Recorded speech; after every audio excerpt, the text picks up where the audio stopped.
세 번째 해시태그 보겠습니다. 너의 정체는입니다. 이번에는 올림픽대로를 활보한 여성에 관한 내용이에요. 그러니까 지금 이 내용을 보면 올림픽대로, 제가 맨날 건너가는 그 올림픽대로, 네. 그거를 지금 걸어서 활보를 했다는 거예요. 입이 벌어지는 일이에요. 거기 어떻게 어찌 이럴 모를 수가 있지? 있었죠? 네, 겁이 없는 사람인가라는 생각도 들고요. 이 다수의 차량이 쌩쌩 달리기로 유명한 올림픽대로에서 이곳에 책을 듣는 한 여성이 도로 한가운데를 역방향으로 걸어가는 모습이 포착이 돼서 논란이 일고 있습니다.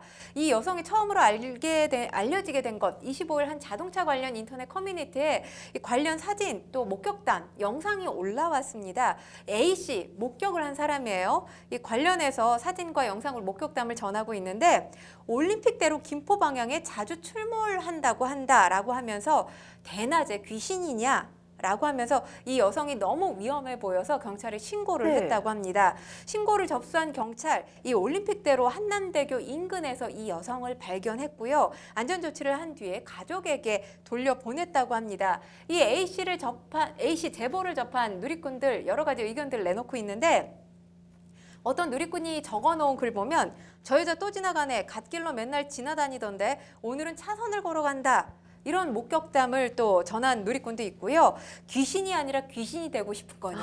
네, 이런 글도 있습니다. 내 눈이 잘못된 줄 알았다. 너무 위험하다. 누구 인생 망치려고 저러냐. 너무 무섭다. 이런 의견도 있는데 이 해당 여성 어떤 사람인지 아직까지 정체는 알려지지 않고 있습니다. 아니, 이 올림픽대로가 시내 고속도로잖아요. 그렇죠. 얼마나 차들이 쌩쌩 빨리 다루고 있겠어요. 무섭지도 않았을까 좀 신기한 생각까지 드는데 운전자들이 정말 많이 놀랐을 것 같아요. 근데 이 여성의 과거가 또 있다면서요. 그러니까 아까 지금 네티즌들 의견 제가 말씀드리면서 눈치를 채셨겠지만 이 여성 처음 이렇게 걸어간 게 아니에요. 자주 걸었던 것으로 보입니다. 이전에도 여러 차례 올림픽대로를 활보한 것으로 알려지고 있고요. 또 은평 뉴타운 인근 차도 등 이 서울 다른 지역에서도 이런 모습으로 나타난 것으로 지금 전해지고 있습니다. 이 신고도 처음이 아니었다고 해요. 경찰 관계자가 이전에도 이 여성과 관련해서 이 비슷한 신고가 접수됐던 적이 있다고 밝히고 있습니다. 다만 개인 신상에 관련된 것이라서 정확하게 밝힐 수는 없다는 것이 경찰의 입장인데요. 실제로 해당 영상을 본 네티즌 다른 목격담을 전하기도 했습니다. 네. 은평 뉴타운 쪽에서도 1년에 한두 번 나타난다고 해요. 이 여성이 갑자기 차도로 들어와서 정말 놀랐던 적이 있었다라고 밝히면서 아이들도 놀라서 울었던 적이 있다. 이렇게 밝히고 있는데 변호사님, 이게 네. 지금 경찰의 신고가 한두 번 접수가 된 건 아니라고 하잖아요. 그렇죠. 그런데 이 타인한테 굉장히 위협이 되는 상황이잖아요. 그렇습니다. 어떻게 운전하겠어요, 운전자들이.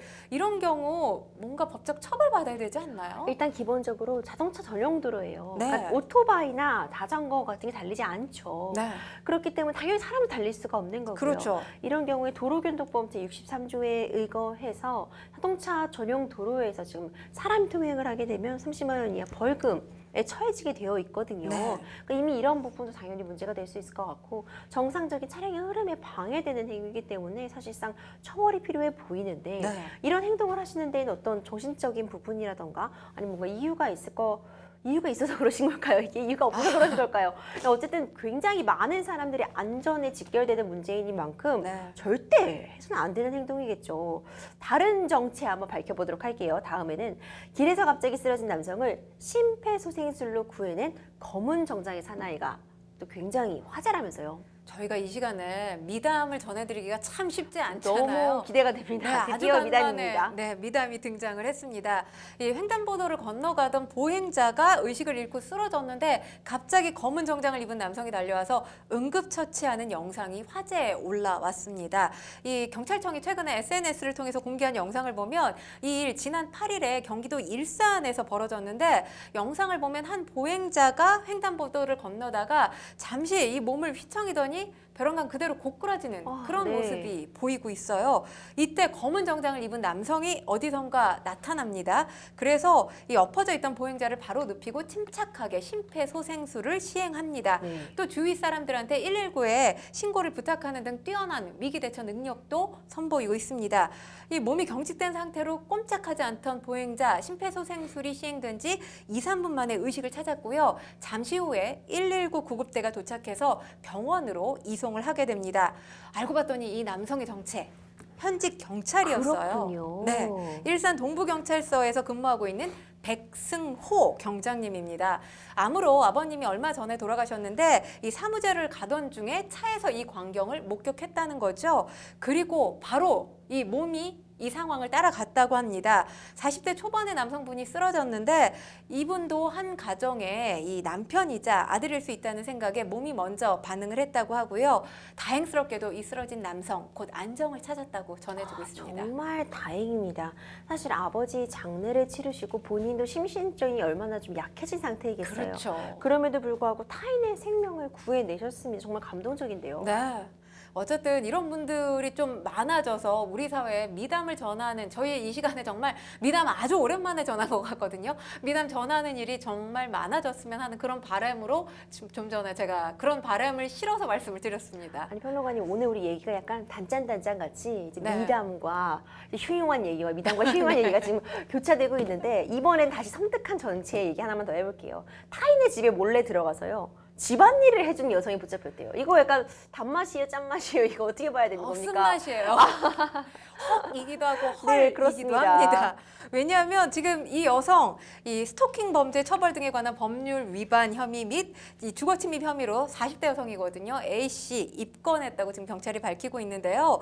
이 경찰에 따르면 A 씨가 지난해 12월부터 이달 초까지 총 7차례에 걸쳐서 전남 담양군에 있는 B 씨 집에 들어가서 몰래 일명 우렁각시라고 하죠. 그렇죠. 반찬도 해놓고 집안일도 했다고 합니다. 이 두 사람이 15년 전에 알게 된 사이인데 3년 전부터 종종 왕래를 했다고 해요. 근데 이 왕래를 했다는 거에 의미 부여할 필요는 없어요. 두 사람이 사귀고 있었던 것은 아니었던 것 그렇군요. 같습니다. 이렇게 집안일 계속하는 거 B 씨가 너무 부담스러워서 집에 오지 말라고 거부를 했다고 해요. 근데 이 말을 계속해서 무시하고 A 씨가 집안일을 계속 했다고 합니다. 견디다 못한 B 씨, A 씨를 상대로 법원에 접근 금지 신청을 했고요. 법원은 이를 받아들였습니다.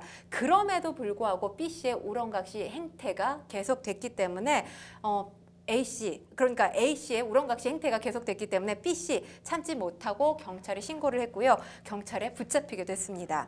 그렇군요. 근데 변호사님, 경찰이 A 씨한테 지금 잠정조치 4호를 적용했다고 하는데요. 이 잠정조치 4호라는 게 어떤 건가요? 네, 지난해 15일부터 지금 시행이 되고 있죠. 스토킹 처벌에 관한 특례법에 따라서 이렇게 원치 않는데 상대방의 의사에 반해서 네. 지속적으로 연락을 하고 접근하는 행위에 대해서 드디어 어제 처벌할 방법이 만들어졌는데요.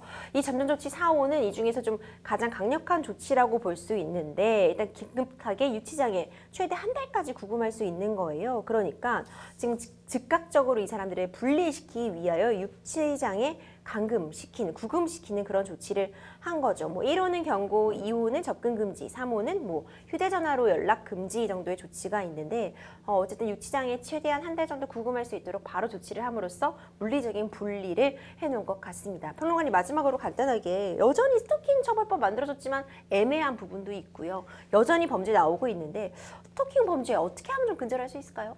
뭐 사실 저는 지금 근절 잘 안 된다고 생각을 하고요. 그렇죠. 가장 중요한 거 지금 온라인 스토킹 계속해서 진화하고 있는 상황이거든요. 이와 관련해서는 스토킹 처벌법 거의 뭐 규제 사각지대라고 봐도 무방할 것 같습니다. 그렇기 때문에 이 법 적용 실효성을 갖기 위해서는 이와 관련해서 실증적 연구가 계속 진행돼야 되지 않을까 싶습니다.